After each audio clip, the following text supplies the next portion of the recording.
अस्सलाम वालेकुम। होप आप सब लोग ठीक होंगे। आज हम यहाँ पर डिस्कस करने जा रहे हैं डाइजेस्टिव सिस्टम। एक्चुअली हमारा सीरीज ऑफ वीडियोस इस डाइजेस्टिव सिस्टम पे अब इंशाल्लाह आने वाला है। तो बेसिकली आज हम क्या यहाँ पर डिस्कस करने जा रहे हैं, इंट्रोडक्शन।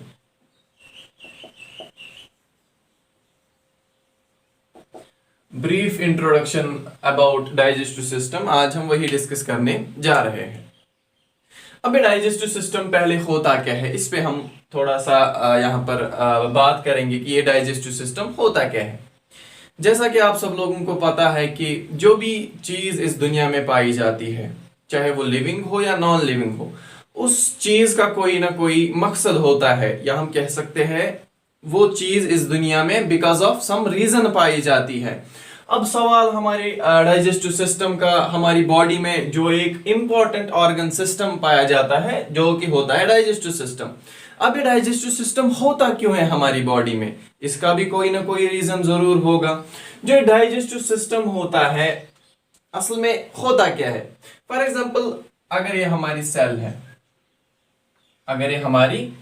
है, इस सेल में क्या होता है, डिफरेंट लिविंग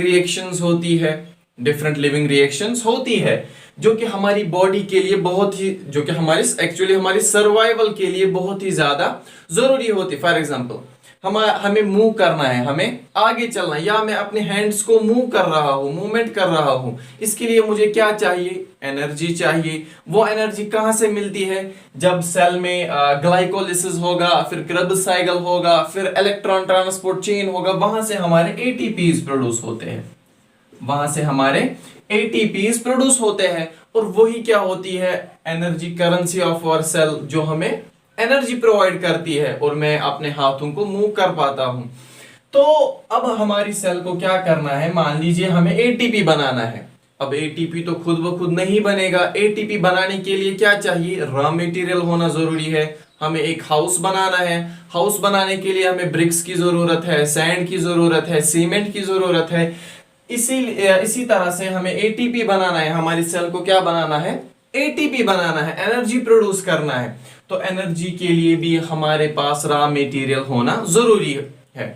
और वो रॉ मटेरियल कौन होता है, डिफरेंट न्यूट्रिएंट्स। फॉर एग्जांपल हमारे कार्बोहाइड्रेट्स होते हैं, इसके साथ साथ फैट्स होता है जो हमें मदद करता है। इसके साथ साथ हमारे पास प्रोटीन्स भी होते हैं।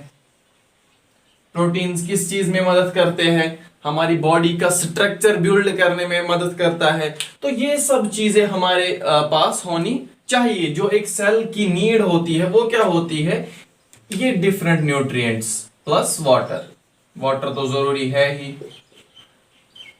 वाटर भी हमारे पास होना ही होना चाहिए। अब ये सब चीजें कैसे हमारे सेल के पास पहुंचती है, डायरेक्टली तो आप कार्बोहाइड्रेट नहीं खाते हो, डायरेक्टली तो आप फैट्स, जो हमारे लिपिड्स, अमीनो एसिड्स होते हैं जो प्रोटीन्स में पाए जाते हैं, वो हम डायरेक्टली तो नहीं खाते हैं, बल्कि हम क्या करते हैं, हम फूड को इनटेक करते हैं।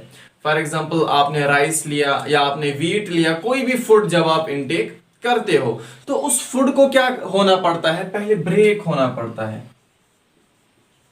यानी जब हमारा फूड ब्रेक होगा तभी उस फूड से ये सारे कंपोनेंट्स अलग अलग हो जाएंगे, और फिर ये कंपोनेंट्स हमारी सेल को मिलेगी, और फिर सेल डिफरेंट रिएक्शंस परफॉर्म कर पाएगी। अब सवाल, जो ये फूड ब्रेक होता है, ये ब्रेक कैसे होता है, ये तो जरूरी सवाल है, एक इंपॉर्टेंट क्वेश्चन है कि अगर ये फूड ब्रेक होता है, ये कैसे ब्रेक होता है। खुद ब खुद तो ब्रेक नहीं होगा। इस फूड को ब्रेक होने के लिए, यानी ये फूड सिंपल एब्जॉर्बेबल, यहां पर मैं लिखूंगा सिंपल एब्जॉर्बेबल एलिमेंट्स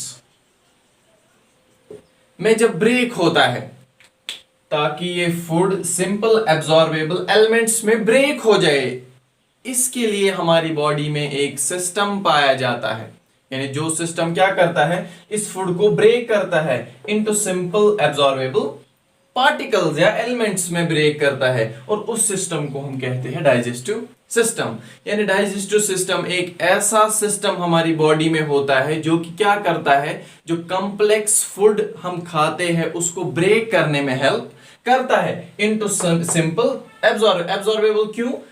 क्योंकि फिर वही चीजें हमारी बॉडी में एब्जॉर्ब होती है। अगर डाइजेस्टिव सिस्टम एक फूड को ब्रेक ना कर पाए, अगर ये फूड को ब्रेक नहीं कर पाएगा, फॉर एग्जांपल कोई प्रॉब्लम है हमारे डाइजेस्टिव सिस्टम में, वो किसी फूड को ब्रेक नहीं कर पा रहा है, तो वो फूड हम एब्जॉर्ब डायरेक्टली नहीं कर सकते हैं। इसलिए ये डाइजेस्टिव सिस्टम बहुत ही ज्यादा जरूरी है हमारी बॉडी की नॉर्मल फंक्शनिंग के लिए। ये तो हमने देखा कि डाइजेस्टिव सिस्टम का रोल क्या होता है हमारी बॉडी में। अब सवाल ये, डाइजेस्टिव सिस्टम, इस डाइजेस्टिव सिस्टम में कौन कौन सी चीजें पाई जाती है। सबसे पहले जो हमारा डाइजेस्टिव सिस्टम होता है इसमें डिफरेंट ऑर्गन्स पाए जाते हैं, और जनरली हम इस डाइजेस्टिव सिस्टम को एक और नाम भी देते हैं जिसको हम कहते हैं एलिमेंट्री कैनाल। एलिमेंट्री कैनाल भी हम डाइजेस्टिव सिस्टम को कहते हैं। एलिमेंट्री कैनाल होता क्या है? फ्रॉम माउथ टू एनस जो हमारा डाइजेस्टिव सिस्टम होता है, अगर हम लोकेशन देखेंगे, जो हमारा डाइजेस्टिव सिस्टम होता है ये स्टार्ट होता है हमारे माउथ से और एंड होता है हमारे एंड से। यहां पर आप देख सकते हैं ये हमारा माउथ है, यहां से स्टार्ट होता है, ये सारे ऑर्गन्स इस डाइजेस्टिव सिस्टम के पार्ट है, और फिर ये एंड होता है अल्टीमेटली हमारे एनस के पास। तो हम क्या कह सकते हैं, जो हमारा एलिमेंट्री कैनाल है इसकी दो ओपनिंग्स होती है, एक तो माउथ और दूसरी एनस। दो ओपनिंग्स होती है हमारे एलिमेंट्री कैनाल की। ये हमारा माउथ होता है। अब इस एलिमेंट्री कैनाल में कौन कौन से ऑर्गन्स पाए जाते हैं। एक और पॉइंट बिफोर हम आए इसमें कौन कौन से ऑर्गन्स होते हैं, ये पॉइंट भी आप याद रखिए। जो विड्थ होती है हमारे एलिमेंट्री कैनाल की, जो विड्थ होती है हमारे एलिमेंट्री कैनाल की, ये चेंज होती है, ये वेरी करती है एज पर द फंक्शन। यानी कहां पे कौन सी फंक्शन करनी है हमारी एलिमेंट्री कैनाल को, वहां पर इसकी विड्थ चेंज होती है। क्या मतलब चेंज होती है?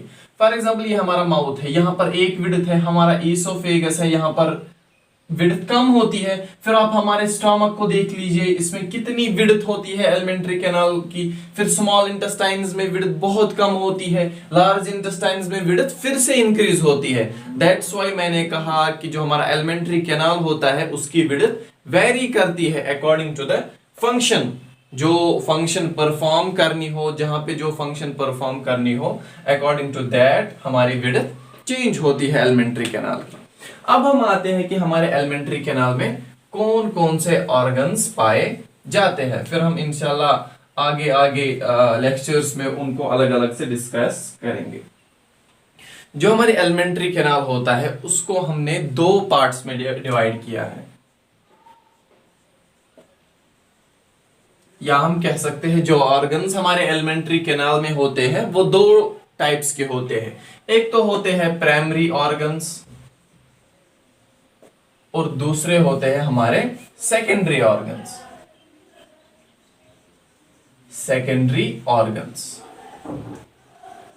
जो हमारे प्राइमरी ऑर्गन्स होते हैं, प्राइमरी ऑर्गन होने का मतलब क्या है? प्राइमरी ऑर्गन्स वो वाले ऑर्गन्स होते हैं, यहां पर ध्यान रखिएगा, प्राइमरी ऑर्गन्स वो वाले ऑर्गन्स होते हैं जहां पर एक्चुअल डाइजेशन होती है, जहां पर एक्चुअल डाइजेशन होती है। वाइल जो हमारे सेकेंडरी ऑर्गन्स होते हैं ये वो वाले ऑर्गन्स होते हैं जहां पर एक्चुअली डाइजेशन नहीं होती है, एक्चुअली डाइजेशन नहीं होती है, बट ये क्या करते हैं, हेल्प करते हैं प्राइमरी ऑर्गन्स को, ताकि वो आराम से अच्छे से डाइजेशन करा सके। यानी यहां पर क्या होती है, एक्चुअल डाइजेशन होती है, एक्चुअल डाइजेशन, उनको हम प्राइमरी ऑर्गन्स कह दिया। आपको अभी समझ आएगा जब मैं यहाँ इसमें यानी प्राइमरी ऑर्गन्स में कौन कौन सा ऑर्गन आता है, जब आप वो देखोगे फिर आपको अच्छे से समझ आएगा।